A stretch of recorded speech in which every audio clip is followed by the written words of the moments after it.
Hi, Jill. I'm home. Great.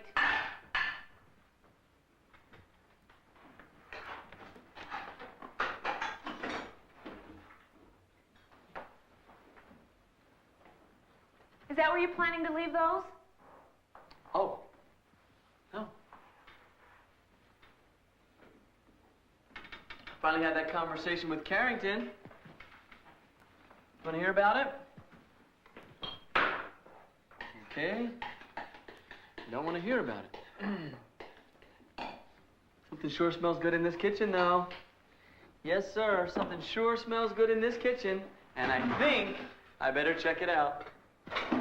Why don't you look where you're going? Why don't you stop acting so childish, stomping around here? You know, it's a real pleasure to come home to you. Just shut up. You don't care about anyone but yourself. I'm sick of it.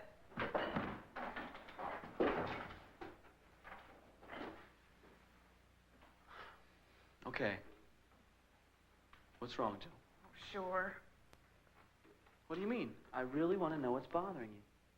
Greg, if you really had any regard for me, if you really loved me, you wouldn't have to ask questions like that. I wouldn't? No, a husband should just know. Making marriage satisfying requires real adjustment. Sometimes husbands and wives get angry, refuse to talk, or they argue. These tactics waste time that could be spent enjoying one another. That is, if married people knew how to solve differences peacefully. Believing she has a right to be upset, this young wife displays it by her anger, impatience, and unwillingness to talk. Her problem is more than her husband's insensitivity.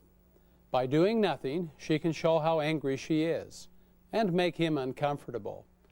But if she does this, the problem will not be solved, and it probably will happen again. If she criticizes him, he may criticize her, and the problem could escalate. Or she could find a peaceful solution. Watch how this young couple solves their problem without increasing the conflict. Look, Jill, I'm sorry, but I don't know what you're talking about. You say that a husband should just know what his wife's feeling, but I'm not a mind reader. Will you tell me? Well, it'll probably sound silly to you. Come on. Well, okay, but if it sounds silly, I'm sorry.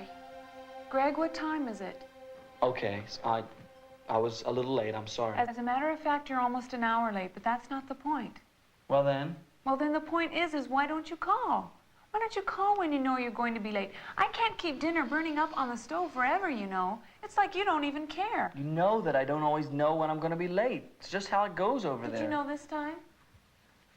Yeah, I guess I did by about 4. See, so why don't you just call me, Greg? Please just call me when you know you're going to be late. It's not just the dinner. I worry. You're right. I will. From now on.